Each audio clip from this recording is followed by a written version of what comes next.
原本应该爱采满关庙面的集会场，受到天气落雨影响，厂商唔敢一摆往外口摕。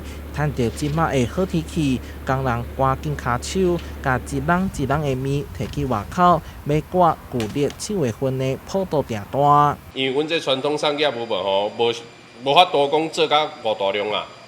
加讲有无，阮咧拍有无吼，大概就透早暗暝拍的4点就起来拍嘛。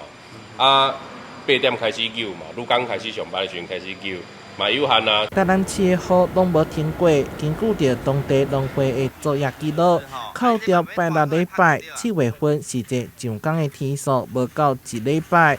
要过订单一直入来，业者伫兼顾品质的状况之下，全力加工，调整出货顺序，新供应过来市场。我们的产值至少少了30%以上。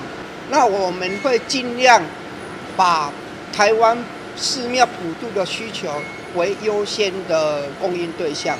那一些市面上通路的订单，我们就可能比较缓一缓。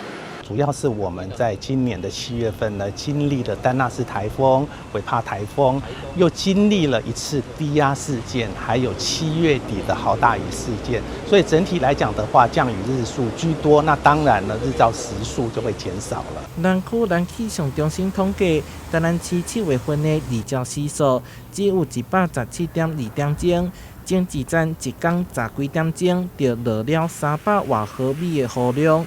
造成侪地区拢有淹水灾情，只希望天公伯爷莫阁落雨啊，互生活量早恢复正常。台南新闻社会采访报道。